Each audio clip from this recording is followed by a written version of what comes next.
মানুষ তার অপরাধকে যতই লুকোনোর চেষ্টা করুক, অপরাধের চিহ্ন আর তার প্রমাণ মেটাতে চাইলেও মেটে না।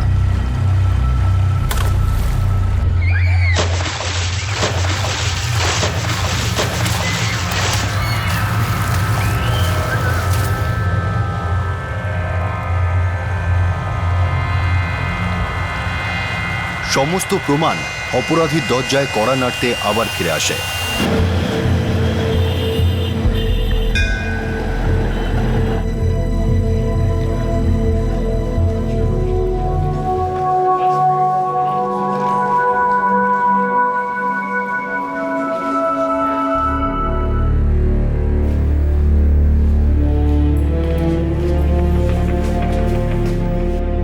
নমস্কার স্যার, আমি আসতে পারি?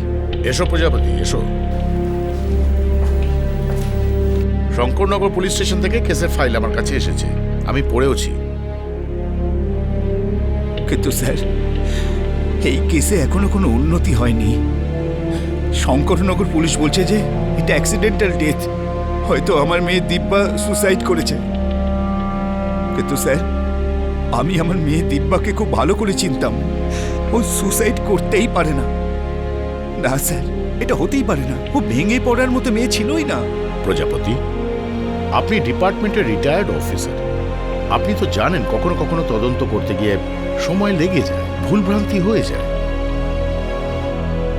এখন আপনি বলুন আপনার জন্য আমি কি করতে পারি।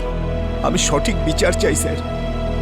আমি শপথ করে বলতে পারি আমার মেয়ে সুসাইড করতেই পারে না, ওকে মেরে ফেলা হয়েছে স্যার।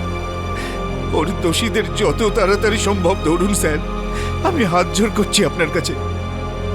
কিছু একটা করুন স্যার, যা হোক কিছু করুন।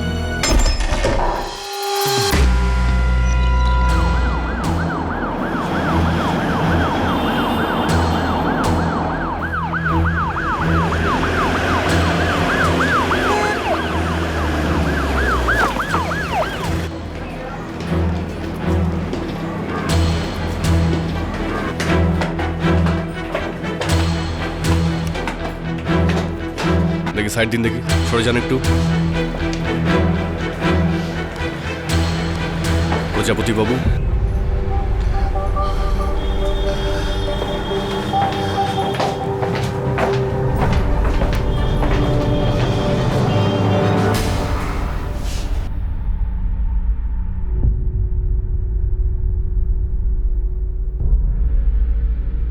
প্রজাপতি বাবু, কি হয়েছিল? আমি প্রায় 12:30টায় বাড়ি ফিরি। বেল বাজালাম, কিন্তু কোনো জবাব পেলাম না।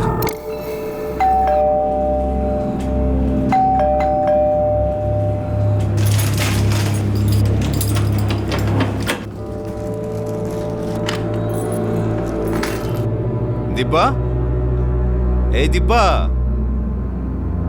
ঘুমিয়ে পড়লে নাকি? আরে দেখ, কত সব সবজি এনেছি তোর জন্যে। দিব্যা, এই দিব্যা, দিব্যা। তারপর আমি সঙ্গে সঙ্গে আপনাকে ফোন করি স্যার। তো আপনারা দুজনেই থাকেন, আপনি আর আপনার মেয়ে?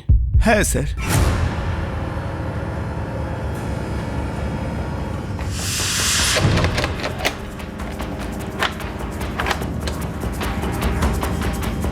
স্যার, বাড়িতে কেউ জোর করে ঢুকেছে এরকম কিছু তো দেখছি না।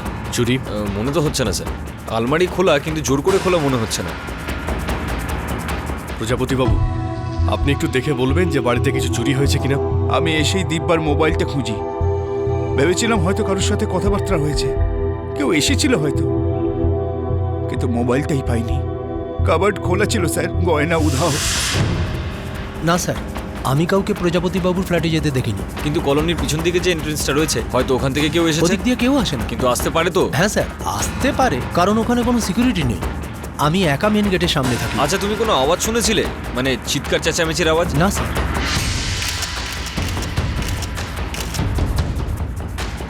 আমি সকাল 9:30টায় বাড়ি থেকে বেরিয়েছিলাম। প্রথমে সরকারনগর সিকিউরিটি এজেন্সিতে যাই। ওনারা একটা কাজের কথা বলেছিলেন। ওখান থেকে আমি বাজারে গেছিলাম, তারপর সবজি কিনি আর মোটামুটি 12:30 নাগাদ বাড়িতে ফিরি। উনি সকাল 9:30 এখান থেকে বেরিয়েছিলেন। নমস্কার স্যার। আরে নারায়ণ, কেমন আছো? সব ঠিক আছে? হ্যাঁ স্যার। আরে স্যার, আজকে এত সকালে? পুলিশ ফোর্স থেকে রিটায়ার করে ঘরে বসে থাকতে পারছি না, কিছু একটা কাজ তো করতেই হবে। একটা সিকিউরিটি সুপারভাইজারের কাজের কথা চলছে, দেখা যাক কি হয়। আপনার কাজটা নিশ্চয়ই হবে। Best of luck. Thank you. তারপর উনি প্রায় 12:30 ফেরেন।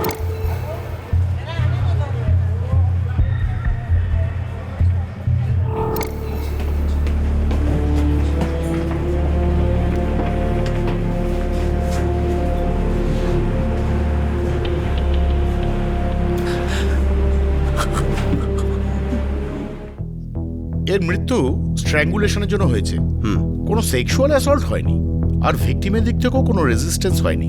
মৃত্যুর সময় 10:30 থেকে 11:30 মধ্যে। ওড়নাটা ওর গলায় পেঁচিয়েছিল। ডক্টর, এটা কি সুইসাইড হতে পারে? মনে তো হয় না, কিন্তু পুরোপুরি রুল আউট করতে পারি না। 50-50 ধরুন।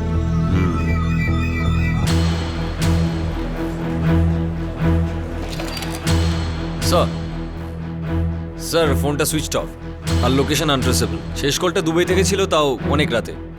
আমার মেয়ের হবু বর দুবাইতে থাকে, রবি নায়ার। স্যার বাকি সমস্ত কল চেক করেছে, কিন্তু সেরকম চোখে পড়ার মতো কোনো কল করা হয়নি। স্যার একটা নম্বর মুম্বাইয়ে, ওর বোনের ছোট বোন। ধনশ্রী, আমার ছোট মেয়ে।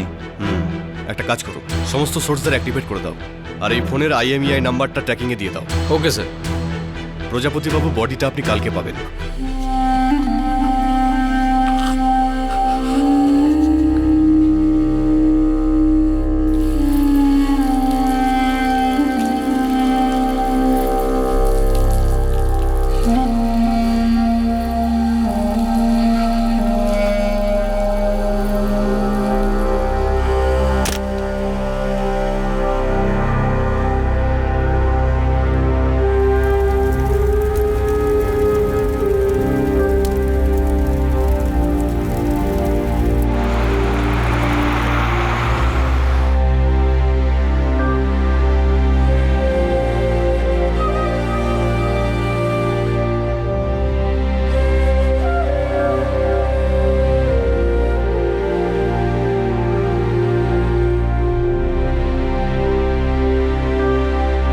জানুয়ারি 2012 পুনে 17 তারিখের দুপুরে একজন রিটায়ার্ড পুলিশ অফিসারের মেয়েকে রহস্যজনক অবস্থায় মৃত পাওয়া যায়। পুলিশের কাছে কোনো জোরালো প্রমাণ ছিল না, এটা ছাড়া যে মৃতার মোবাইল ফোন আর গয়না বাড়ি থেকে উধাও ছিল। বাড়িতে জবরদস্তি ঢোকার না কোনো চিহ্ন পাওয়া যায়, আর না বিল্ডিংয়ে কেউ চিৎকার চেঁচামেচির আওয়াজ পেয়েছিল। এই মৃত্যুটা সন্দেহজনক হওয়া সত্ত্বেও সুইসাইড কেস বলে মনে হচ্ছিল, কিন্তু মৃতার বাবা এই সুইসাইড থিওরিকে সম্পূর্ণ অস্বীকার করছিলেন।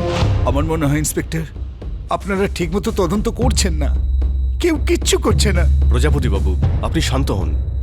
দেখুন, আপনি আমাদের ডিপার্টমেন্টের লোক, আপনার জন্য আমরা নর্মালের থেকে বেশি চেষ্টা করছি। আমাকে বিশ্বাস করুন, এই ইনভেস্টিগেশন থেকে বিশেষ কিছু পাওয়া যাচ্ছে না, কোনো অ্যাঙ্গেলই তৈরি হচ্ছে না সুইসাইড ছাড়া। মোবাইল আর গয়না উধাও হয়ে গেল, এটা কি সুসাইড কেস? আরে কেউ নিজের গয়না আর মোবাইল গুম করে দিয়ে আত্মহত্যা করতে যায়? ইন্সপেক্টর সাহেব, দিব্যা আমার মেয়ে, আমার জীবন ছিল, আমার সব কিছু ছিল।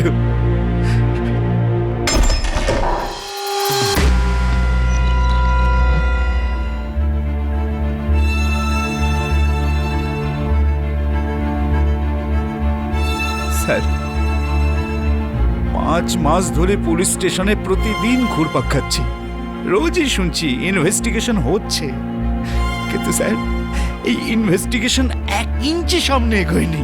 আমি আমার জীবনের 40টা বছর এই ডিপার্টমেন্টকে দিয়েছি, আমার অফিসিয়াল রেকর্ড দেখুন, কোনো গোলমাল নেই, সব কিছু ঠিক আছে, জীবন বাজি রেখে ডিউটি করেছি আমি।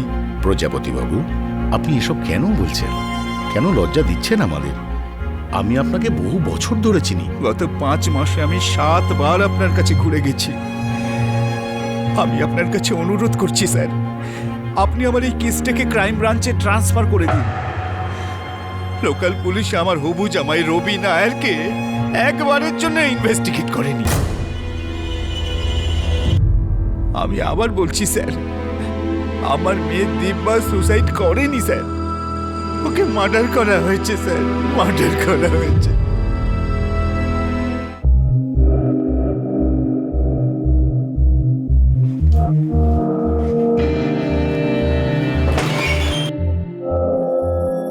শঙ্করনগর পুলিশ স্টেশনের রবি নায়ারের সাথে কথা হয়েছে। দিব্যার ছোট বোন ধনশ্রীর সাথেও কথা হয়েছে। ধনশ্রীর স্বামী বসন্ত দামলে, তার সাথেও কথা হয়েছে। রবীন্দ্রনাথ আলেপ্পি কেরল থেকে বিলং করে, দুবাইয়ের অটো স্পেয়ার পার্টস কোম্পানিতে কাজ করে। ধনশ্রী কল্যাণ মুম্বাইতে থাকে স্বামী বসন্ত দামলের সঙ্গে। বিয়ে হয়েছে 2005 সালে। বসন্ত দামলে ফিল্ম ইন্ডাস্ট্রিতে লাইট সাপ্লাইয়ের কাজ করে। 5 মাস হয়ে গেল, দিব্যার সেলটাকেও এখনো ট্রেস করা যায়নি, আর ওই জুয়েলারিও মিসিং। স্যার, এটা অদ্ভুত ব্যাপার। দিব্যার মা মীনাক্ষী তার মায়ের কাছে থাকেন। 2 বছর হলেও উনি স্বামীকে ছেড়ে চলে গেছেন 2010-এ। উনি এমনকি দিব্যার শেষ কাজের সময়ও আসেননি।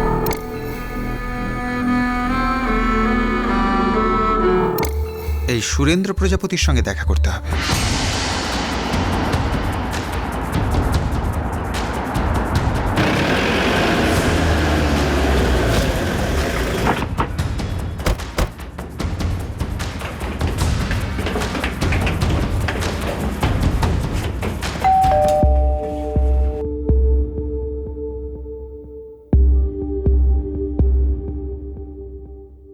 আমি সবজি রান্নাঘরে রাখলাম, আর বেডরুমে গিয়ে দেখলাম দিব্যার লাশ। প্রজাপতিবাবু, যদি আপনার মেয়েকে খুন করাই হয়ে থাকে, তাহলে নিশ্চয়ই কেউ বাড়িতে ঢুকেছিল, অথবা দিব্যা নিজেই দরজা খুলে তাকে বাড়িতে ঢুকতে দিয়েছিল। হ্যাঁ, ওই রকমই হয়েছিল। খুনি দিব্যার খুব পরিচিত কেউ। আবার প্রথম থেকে রবি নায়ারের উপর সন্দেহ ছিল, দিব্যার হবু স্বামী। কেন? 11 বছর ধরে আমার মেয়েকেও ঘুরিয়েই যাচ্ছিল। বিয়ের প্রতিশ্রুতি দিয়েও বিয়েই করছিল না। কিন্তু রবি দিব্যাকে কেন মারবে? দিব্যার কারোর সাথে কোনো ঝামেলা ছিল না, কারোর সাথে কোনো দেনা পাওনাও ছিল না, তাহলে এমন শত্রুতা কেউ কেন করবে? রবি আর দিব্যার মধ্যে কোনো ঝগড়া ছিল? সেটা আমি জানি না, কিন্তু ও দিব্যাকে বিয়ে করছিল না, আর এই ব্যাপারটা নিয়ে দিব্যা ভীষণ চিন্তিত ছিল। প্রজাপতিবাবু, আপনার স্ত্রী মীনাক্ষী প্রজাপতি 2 বছর আগে আপনাকে ছেড়ে চলে যায়, বিয়ের 44 বছর পরে। কারণটা কি ছিল? 44 বছর ধরে আমাদের বনিবনা ছিল না, ব্যাস যা হোক করে দিন কাটছিল। 2 বছর আগে হঠাৎ আমাকে ছেড়েও চলে যায়। ওর আচরণ মেনে নেওয়া আমার কাছে সমস্যা হয়ে উঠছিল, তবুও যেমন করে হোক আমি মেনে নিচ্ছিলাম। তারপর হঠাৎ একদিনও বিনা কারণে মীনাক্ষী আমাকে ছেড়ে চলে যায় 44 বছর পরে। দিব্যাকে ওই পৃথিবীতে এনেছিল, কিন্তু ওকে বিদায় জানাতেও আসেনি। স্যার, সপ্তনগর পুলিশ জানুয়ারিতে দিব্যার ফোনের IMEI ট্র্যাকিং করা শুরু করেছিল, এখনো ট্রেস করতে পারেনি। ফোনটা মিসিং, জুয়েলারিও মিসিং, মানে খুনি দিব্যাকে খুব ভালো করেই চিনত। কিন্তু আমরা তখনই এটা বিশ্বাস করব যখন আমরা শিওর হব যে এটা আত্মহত্যা নয়, খুন। ফোন আর জুয়েলারি মিসিং হওয়ায় সুইসাইড থেকে ফোকাসটা সরে যাচ্ছে। ফ্র্যাঙ্কলি স্পিকিং, এই কেসটা মার্ডারের থেকেও বেশি কিছু মনে হচ্ছে। অন্য কোনো অ্যাঙ্গেল তো দেখতে পাচ্ছি না। আরও একটা অ্যাঙ্গেল আছে। দিব্যার মা বিয়ের 44 বছর পরে স্বামীকে ছেড়ে চলে গেলেন, আর মেয়ের শেষ কাজেও উনি আসেননি। এটা একটা বেশ বড় অ্যাঙ্গেল। একটা কাজ করো, দিব্যার ছোট বোন আর তার স্বামীকে পুলিশ স্টেশনে ডেকে পাঠাও, আর ওই রবি নায়ার ওকেও দুবাই থেকে ডেকে পাঠাও। Yes sir. মীনাক্ষী প্রজাপতি, তাকেও পুলিশ স্টেশনে ডাকো।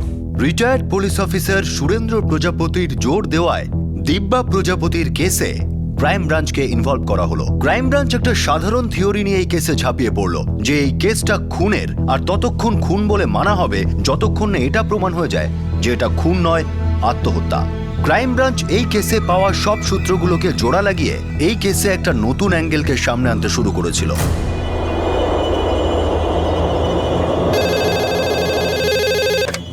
আগে হ্যাঁ, রবি নায়ার আমাদের এখানেই কাজ করেন। ওনাকে একটু দিন। কিন্তু উনি তো ছুটিতে ইন্ডিয়ায় গেছেন। বাড়ির অ্যাড্রেসটা দিন প্লিজ। Just hold on. কিন্তু রবি তো খুব ভালোবাসতো দিব্যা দিদিকে। কিন্তু আপনার বাবা তো বলছে রবি দিব্যাকে বিয়ে করতে চাইছিল না বলে দিব্যা খুব ডিস্টার্ব ছিল। বাবা এই কথা বলেছে, কিন্তু আমি এসবের কিছুই জানি না স্যার। ধনশ্রী, হতে পারে তোমার বাবা এটা কখনো কাউকে বলেননি। বসন্তবাবু, আপনি এই ব্যাপারে কিছু জানেন? হ্যাঁ, আসলে উনি সবসময় আমাকেই ওনার সমস্যা বলতেন।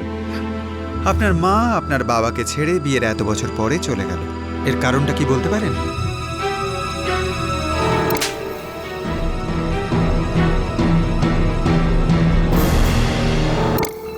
26 বছর বয়সে আমার বিয়ে হয় স্যার। আমি কোনোদিনই আমার বাবা আর মাকে একবারের জন্য ভালোভাবে কথা বলতে শুনিনি, কোনোদিনই শুনিনি। আমি আর দিদি প্রায় প্রতিদিনই বাবা আর মাকে ঝগড়া করতে দেখেছি। আবার মা যদি কোনোদিন প্রতিবাদ করত তাহলে বাবা আরো বেশি রেগে যেত। বাবা মাকে সব কিছুর জন্য প্রশ্ন করত, মাকে সন্দেহ করত, আর খুব মারধরও করত। কখনো কখনো মা শান্তভাবে উত্তর দিত, কখনো চিৎকার করত।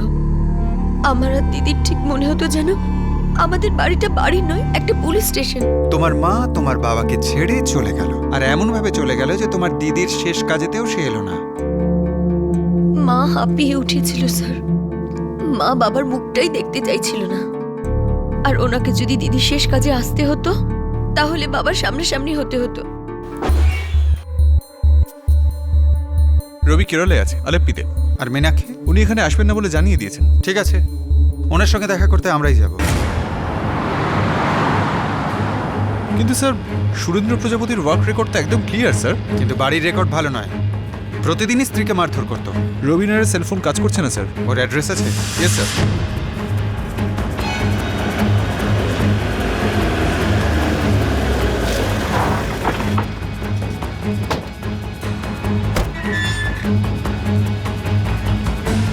মীনাক্ষী প্রজাপতি কি এখানেই থাকেন? কি হয়েছে? আমার মেয়ের সঙ্গে আপনাদের কি দরকার?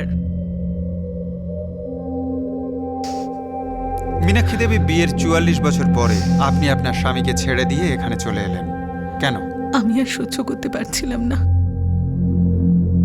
ওটা বাড়ি নয়, নরক। ওখানে আপনার মেয়েরাও তো থাকতো। মীনাক্ষী দেবী, দিব্যার শেষ কাজেও আপনি যাননি। আমি গেলে কেউ প্রাণ ফিরে পেত? পেত না তো। মীনাক্ষী দেবী, দিব্যা আপনার মেয়ে, আপনার নিজের সন্তান। আমি যখন ওই বাড়ি ছাড়লাম তখন ওখানকার সমস্ত স্মৃতি, সমস্ত সম্পর্ক ছেড়ে এসেছি।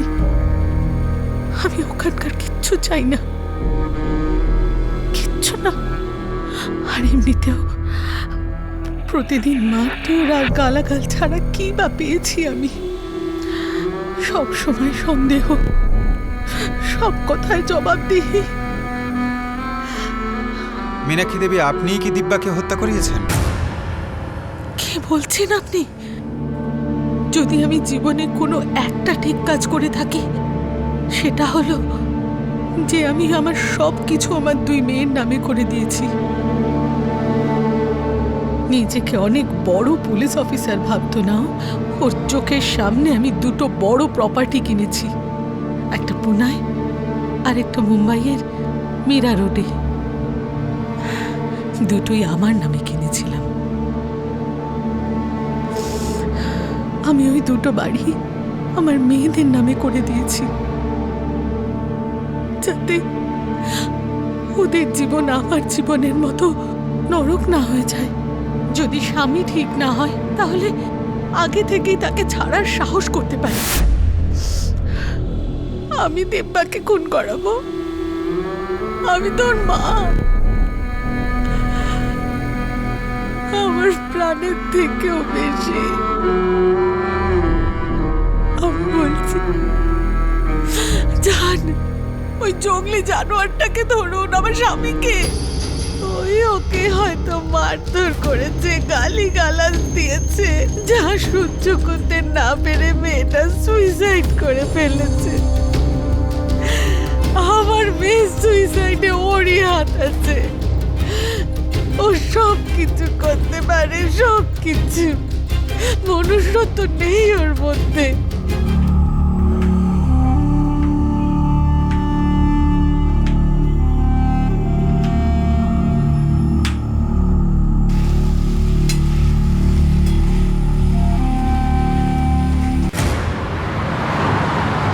সুরেন্দ্র প্রজাপতি রবি নায়ারের দিকে আঙুল তুলছে, আর মীনাক্ষী সুরেন্দ্রকে দোষ দিচ্ছে।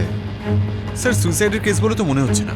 আমি দুবাইতে রবিনারের কোম্পানির এইচআর ম্যানেজারের সঙ্গে কথা বলেছি। উনি বললেন জানুয়ারি 2012-তে রবি ছুটির জন্য অ্যাপ্লাই করেছিল, আর ওই অ্যাপ্লিকেশনে লেখা ছিল যে ও জুন মাসে বিয়ে করছে। ও কি দিব্যাকেই বিয়ে করছিল? হয়তো স্যার। হয়তো হ্যাঁ, আর হয়তো না।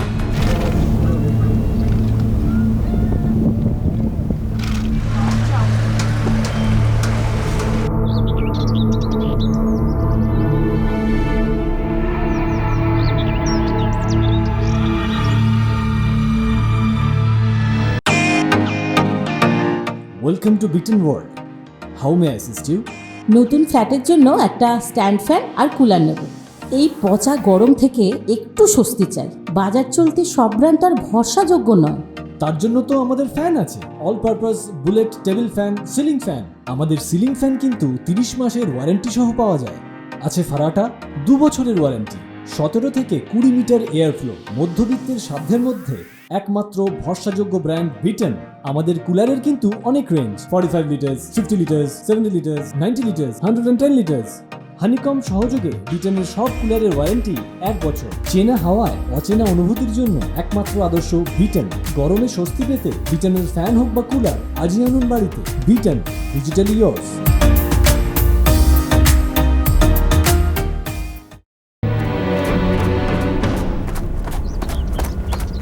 কাকু কাকু, পুলিশ এসছে, তোমার সঙ্গে দেখা করতে পুলিশ এসছে। পুলিশ?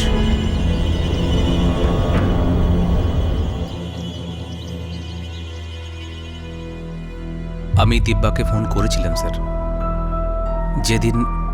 যেদিন ও মারা যায়, কিন্তু ওর ফোন তো সুইচ অফ ছিল।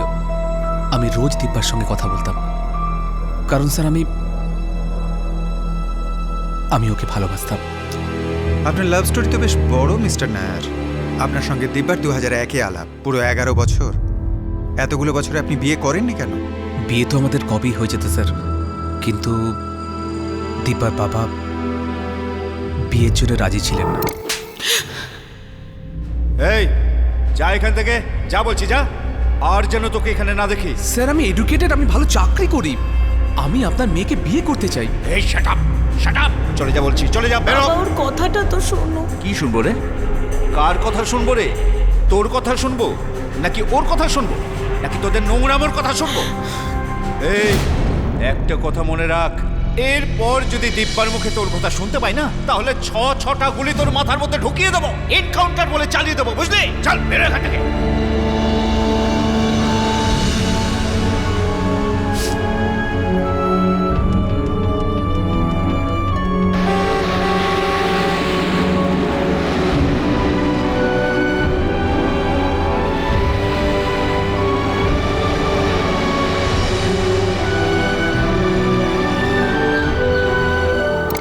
এরপর দিব্যা ওর বাড়ি ছেড়ে দেয় আর আমার কাছে চলে আসে। প্রায় 6 মাস আমরা একসঙ্গে ছিলাম, একই বাড়িতে। এরপর দুবাইতে আমি চাকরি পেলাম। তুমি বিয়েটা করলে না কেন? দিব্যা ওর বাবার মতের বিরুদ্ধে তো ছিল, কিন্তু ওনার মতের বিরুদ্ধে বিয়ে করতে রাজি ছিল না। উনি যেমনই হোক, উনি তো দিব্যার বাবা। তারপর স্যার আমি দুবাই চলে যাই, কিন্তু দিব্যার মা সবসময় আমাদের সাপোর্ট করতেন।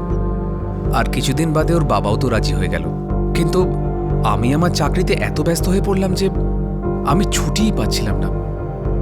না আমি ইন্ডিয়া ফিরে আসতে পারছিলাম, না দিব্যাকে আমার কাছে ডাকতে পারছিলাম।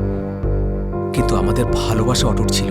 আমরা প্রতিদিনই ফোনে কথা বলতাম, ফিউচার নিয়ে প্ল্যানিং করতাম, কবে সেটেল হব, কবে বিয়ে করব। ইনফ্যাক্ট কত বছর বিয়ে করব বলে ঠিকও করেছিলাম। দিব্যা 11 বছর কেটে গেল, যেন মনে হয় কালই দেখা হয়েছে। আজও একই উত্তেজনা, একই ভালোবাসা। সত্যি রবি, কিভাবে এতগুলো বছর কেটে গেল বুঝতেই পারলাম না।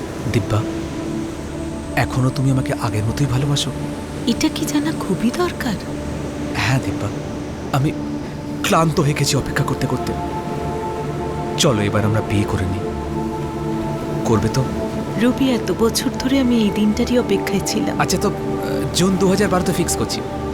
আমি জুন থেকে 2 মাসে ছুটি নিয়েছি, ডেটটা তুমি ফিক্স করে নিও, বাকি সব কাজ আমি করে নেব। আচ্ছা, হানিমুনে কোথায় যাবে? কেরালা বলো না প্লিজ।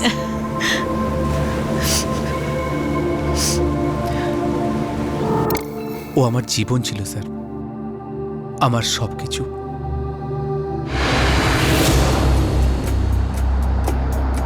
ওই সুরেন্দ্র প্রজাপতি বলছে যে রবি নায়ার দিব্যাকে বিয়ে না করার জন্য ডিস্টার্ব ছিল, আর রবি বলছে যে ও দিব্যাকে বিয়ে করবে বলে ও 2 মাসের ছুটি নিয়ে দুবাই থেকে এখানে এসেছে। বুঝতেই পারছি না কে সত্যি বলছে আর কে মিথ্যে বলছে। রবির সমস্ত ফোন কলস, ব্যাকগ্রাউন্ডের ডিটেলস চেক করেছি, মনে হয় ওই কেসটা ইনভলভড নয়। ওনার ছোট মেয়ে ধনশ্রী, ওর ব্যাপারটা কি? স্যার প্রথমে প্রজাপতি ওর স্বামী বসন্ত দামলেকে পছন্দ করত, কিন্তু তারপরেও কম্প্রোমাইজ করে নেয়। এই প্রজাপতিটা জল্লাদ মনে হচ্ছে। স্বামী হিসেবেও খারাপ, বাবা হিসেবেও খারাপ, বউকে মারধর করতো। রাঘব, এটা কি সত্যি নাকি ওর ইমেজটা আমাদের সামনে এরকম তৈরি করা হচ্ছে? হয়তো তাই স্যার, কিন্তু একটা সন্দেহ আছে। যদি ভদ্রলোক এতই খারাপ হন তাহলে মেয়ে বাবার সঙ্গে কেন থাকতো, মায়ের সঙ্গে যায়নি কেন? যেখানে মা তার দুটো প্রপার্টি মেয়েদের নামে করে দিয়েছেন, বাপের জন্য কিছু রাখেইনি। রাঘব, কেসটা খুব কমপ্লিকেটেড। যেভাবে যেভাবে এই কেসে বিভিন্ন সূত্র সামনে আসছিল, বোঝা যাচ্ছিল যে এই কেসে বেশ কিছু জটিলতা রয়েছে। ক্রাইম ব্রাঞ্চের সামনে এমন একটা পরিবারের ছবি পেশ করা হচ্ছিল যেটা সম্পূর্ণভাবে বিধ্বস্ত ছিল। সুরেন্দ্র প্রজাপতির বিরুদ্ধে আঙুল উঠছিল যে দিব্যা তার কারণেই আত্মহত্যা করেছে, কিন্তু সুরেন্দ্র প্রজাপতি একটা কথাই বলে চলেছিলেন যে তার মেয়েকে খুন করা হয়েছে। এখন প্রশ্ন এটাই যে এই মার্ডারটা কি ক্রিমিনাল কেস আর ইনভেস্টিগেশনে ভরা মস্তিষ্কের কল্পনা ছিল, নাকি এই কেসটা সত্যি একটা হত্যাকাণ্ড ছিল? ইন্সপেক্টর সাহেব, লজিক আর কমন সেন্স ইউজ করুন প্লিজ। যদি আমি খারাপ বাবা হই, খারাপ স্বামী হই, তাহলে আমার মেয়ে আমার কাছে কেন থাকতো? ওর মা যখন আমাকে ছেড়ে চলে গেল তখন ও ওর সাথে গেল না কেন? আর একটা কথা, আমিও সাব ইন্সপেক্টর ছিলাম, আমার সারা জীবনটা ইনভেস্টিগেশনে কেটে গেছে, আর আমারই অজান্তে আমার স্ত্রী দুটো প্রপার্টি কিনেছিল, তাও নিজের নামে, সেটাও আমারই টাকাতে।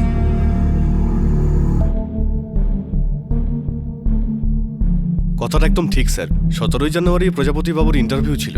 আমরা সিকিউরিটি সুপারভাইজার পোস্টের জন্য ওনাকে ডেকেছিলাম, একটা বড় হাউজিং কলোনির জন্য।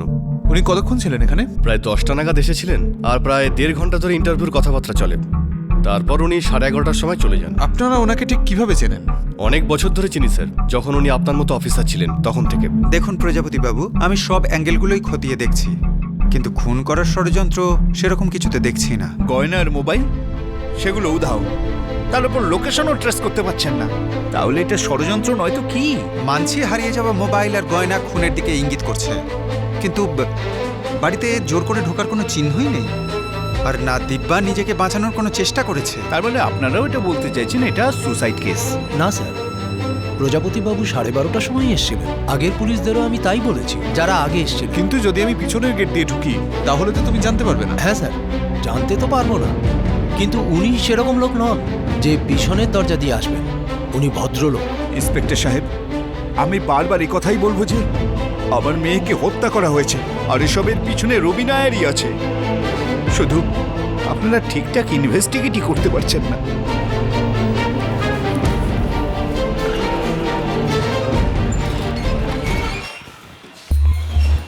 স্যার, কিচ্ছু জানা গেল না, কিচ্ছু না।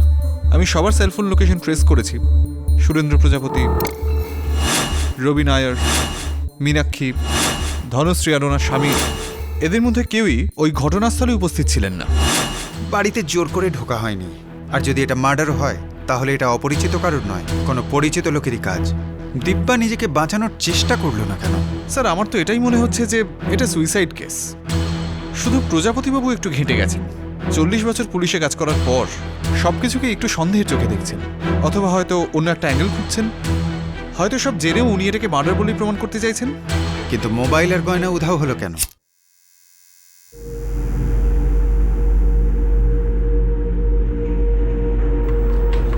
দিলীপ, ওই তার নয়, এই তারটা লাগা, ওটা শর্ট আছে, লাগা। হ্যাঁ ঠিক আছে, যা।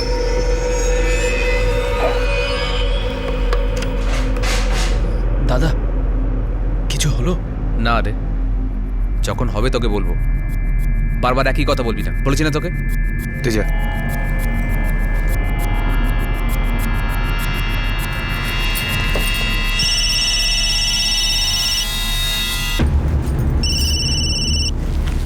হ্যালো ধনশ্রী, কেমন আছিস মা? মা? হ্যাঁ রে মা, আমি তোর মা বলছি। আমি তোকে খুব ভালোবাসি, যতটা দিব্যাকেও ভালোবাসতাম। সেটা আমি জানি মা। মারে, আমাকে যেন কোনোদিন ভুল বুঝিস না। আমি তো সেটাই করেছি যা আমার করা উচিত ছিল।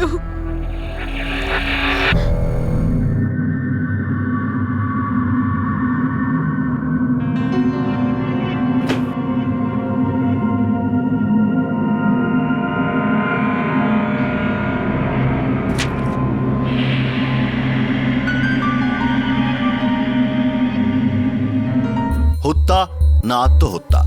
গত 6 মাস ধরে এই কেসটা এই দুটো অপশনের মধ্যে ত্রিশঙ্কুর মতো ঝুলছিল। জানুয়ারি 2012 থেকে জুলাই 2012 পর্যন্ত এই কেসের কোনো অগ্রগতি হয়নি, কারণ একজন বাবা মনে মনে স্থির করে ফেলেছিলেন যে ইনভেস্টিগেশনকে জারি রাখতে হবে। আর তারপর হঠাৎই এই কেসে এমন একটা মোড় এলো যেটা একটা নতুন দিক খুলে দিল। স্যার, হ্যাঁ স্যার, ওই দিব্যা প্রজাপতির ফোন যেটা মিসিং ছিল, হ্যাঁ, যেটার IMEI নাম্বারটা ট্র্যাকিংয়ে দেওয়া ছিল, কি হলো ওটার? স্যার ফোনটা সুইচ অন হয়ে গেছে। কোথায়? কোলাপুরে।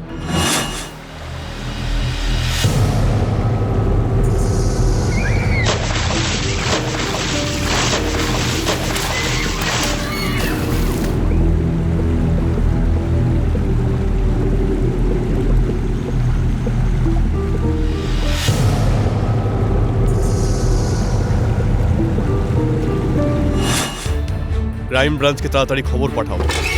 স্যার, দিব্যার মিসিং ফোনটা কোলাপুরে সুইচ অন হয়েছে। কোলাপুর পুনা থেকে প্রায় 218 কিলোমিটার দূরে। রাঘব, এই কেসটা আর যাই হোক সুইসাইডের কেস নয়। 6 মাস ধরে রাডারের বাইরে থাকা দিব্যার মোবাইল ফোন শেষ পর্যন্ত পাওয়া গেল। এই প্রমাণটা কি কোনো পারফেক্ট ক্রাইমের পর্দাফাশ করতে চলেছিল, নাকি এই ফোনটা পাওয়াও একটা পূর্ব পরিকল্পিত চাল ছিল যাতে পুলিশ ইনভেস্টিগেশন আরো বিপথে চলে যায়? মানুষ তার অপরাধকে লুকানোর যতই চেষ্টা করুক না কেন, কিন্তু সেই অপরাধের চিহ্ন, তার প্রমাণ মেটাতে চাইলেও মেটে না, সেটা ফিরে আসে। সেই সব প্রমাণ অপরাধীর দরজায় কড়া নাড়ার জন্যই ফিরে আসে। দিব্যা প্রজাপতির মৃত্যু আর এখন কোনো রহস্য ছিল না, বরং এই রহস্যকে খোলার জন্য একটা চাবি পুলিশের হাতে চলে আসে। কিন্তু এই চাবিটা কি আসল ছিল? এই চাবি দিয়ে কি সত্যিই কোনো নতুন দরজা খুলতো, নাকি ক্রাইম ব্রাঞ্চের অফিসাররা আবারও সেই জায়গাতেই পৌঁছে যাচ্ছিলেন যেখান থেকে তারা শুরু করেছিলেন? সেটা এই বিষয়ের উপর নির্ভর করছিল যে দিব্যার ফোন এই মুহূর্তে কে ব্যবহার করছিল, আর সেটা পুনে থেকে কোলাপুর কিভাবে পৌঁছলো, সেখানে সেটা কে নিয়ে গেল।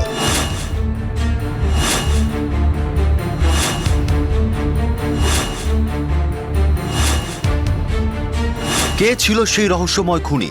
কাল রাত 11টার সময় আমরা দেখব এই কেসের দ্বিতীয় তথা শেষ ভাগ।